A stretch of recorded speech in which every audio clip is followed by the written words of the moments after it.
Taking a look at some notable Week 15 matchups in the NFL. An NFC West showdown kicks off on Thursday night between bitter rivals, the 49ers and the Seahawks.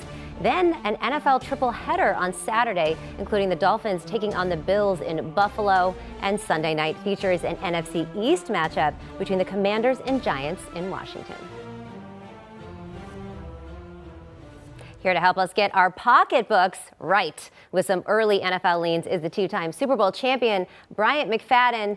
B-Mac, let's start with Thursday night, where two of the top teams in the NFC West square off in Seattle. Mr. Irrelevant turned GOAT Slayer Brock Purdy has recorded 2 wins under his belt at home in Santa Clara, but he's in for a different type of atmosphere in Seattle against the 12th man. Niners laying 3.5, over under a low 43.5. Talk to me nice, B-Mac. What do you like? I'm going to talk to you nice, but I'm going to talk to you fair and honest also. With that being said, I am taking a particular side. I am taking the Seattle Seahawks, getting 3.5 points. I'm making this pick under the assumption that Kenneth Walker will be ready to go. He will be healthy enough to be a productive player like he's been so far this season. So if he is in the lineup, I'm rolling the dice with the Seahawks. Outside of Kenneth Walker, why I'm so high on the Seattle Seahawks being able to cover this spread is recent history tells all of us, anytime the 49ers travel to Seattle, they don't cover. The last 11 meetings in Seattle, the 49ers, they're at 2-8-1 ATS in their last 11 meetings in Seattle. It's something about the air.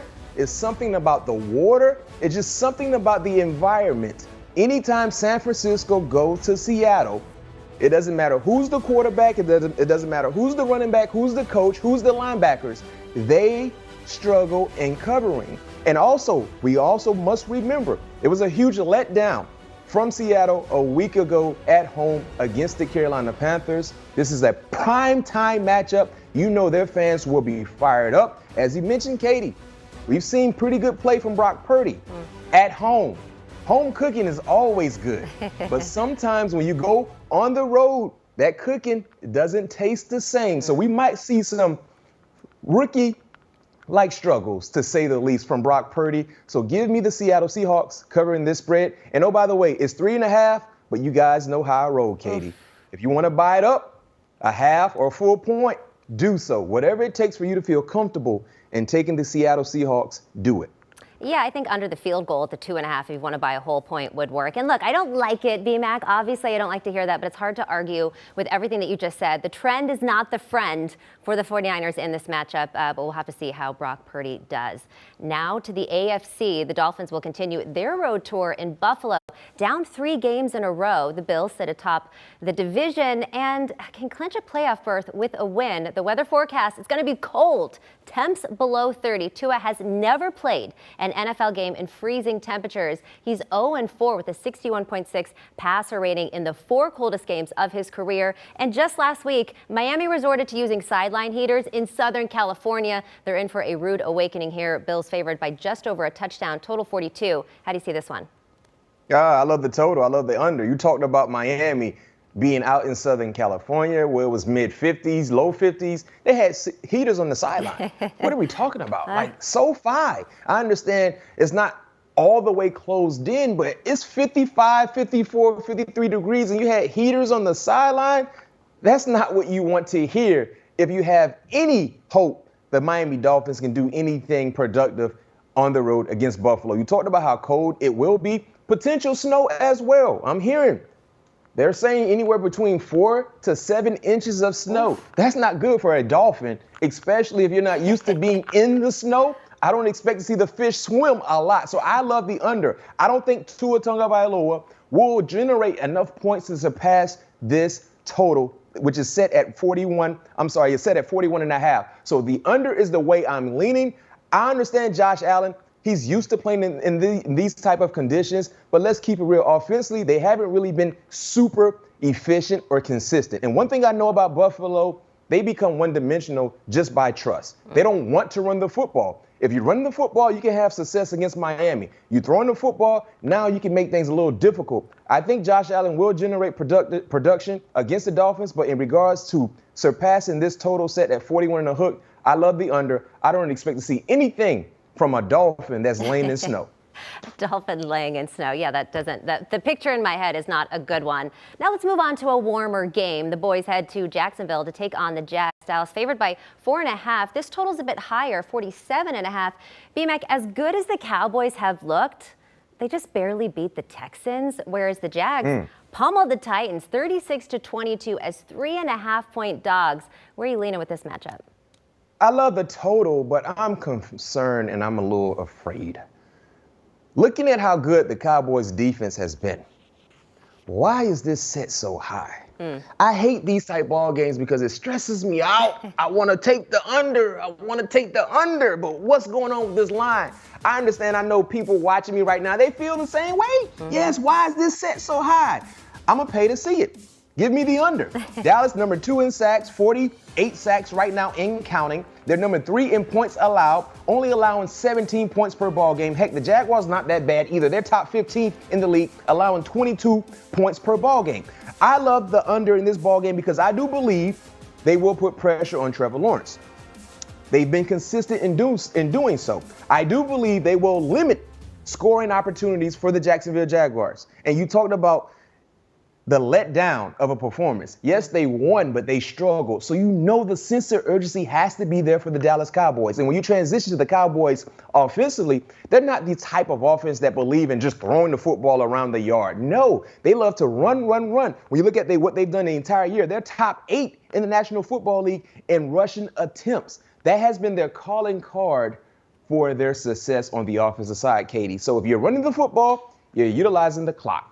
Trevor Lawrence had a huge game last week, but Parsons and the crew, they're coming to town and they're trying to cause havoc. So that's what I'm banking on as I go to the bank after I get my winnings from this particular game. So I take the under, 47.5. It's high, but I got to pay to see it. It's too high. I like the under in this game as well. And, usually you're my points guy, but we're locking in a lot of unders tonight. Let's see what you think about this game. The Bengals, well, they're laying 3.5 at home versus the Buccaneers. And it's really a tale of two covers. The Bengals have the best against the spread record at 10-3. The Bucs have the worst, 3-9-1. BMAC, what will the first ever meeting between Joe Burrow and Tom Brady look like? Well, what I've seen so far this season, especially the last 3-4 ball games, I don't expect to see a lot from Tampa because they haven't shown a lot. Joe Burrow and crew, they've been rolling. Now you have Jamar Chase. I love the Cincinnati Bengals in this spot, laying 3.5. They've been super consistent offensively. And now on the defensive side, all 3 levels, they've been playing inspired football.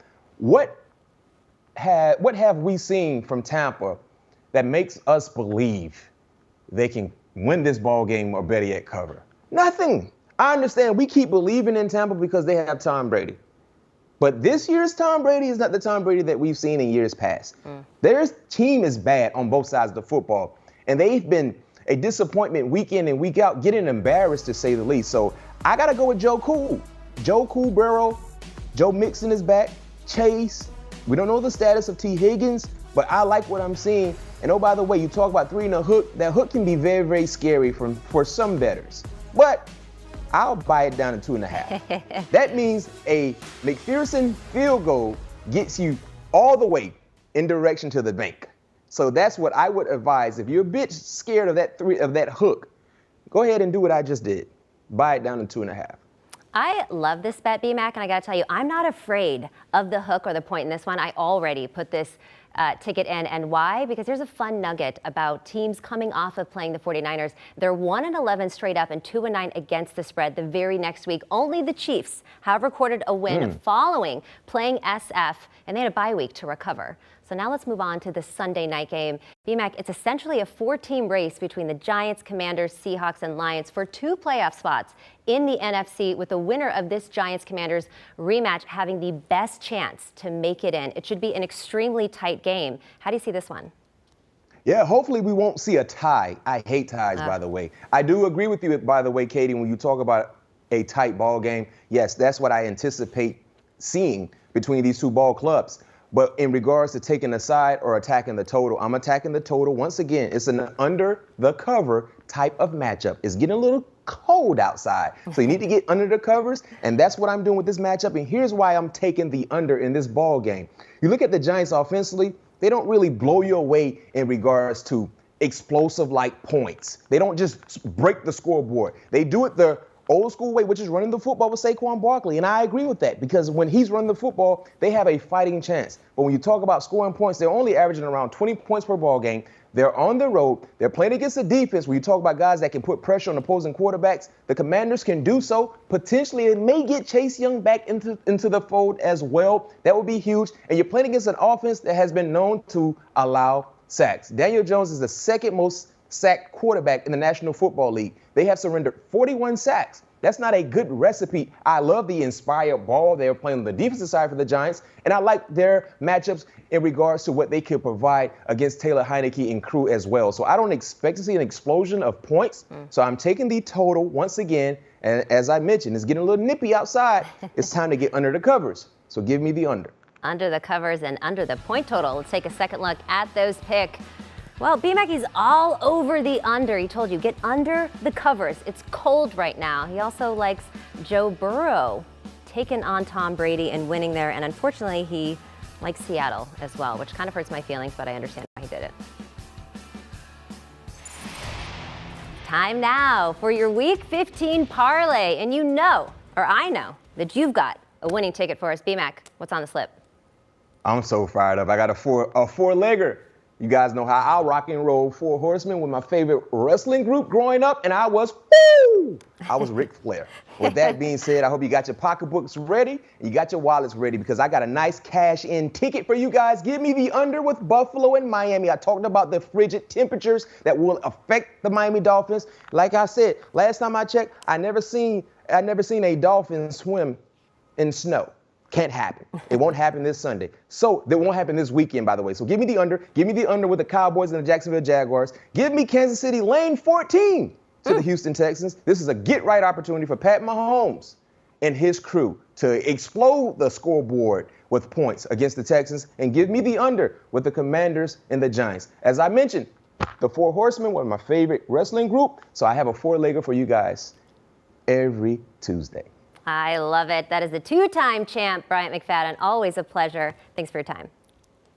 Recapping that parlay, B-Mac is locking in 3 unders and the Chiefs to cover 14 against the Texans with a Ric Flair, odds to hit a whopping $12.28. A $25 bet wins $307. Merry Christmas to all.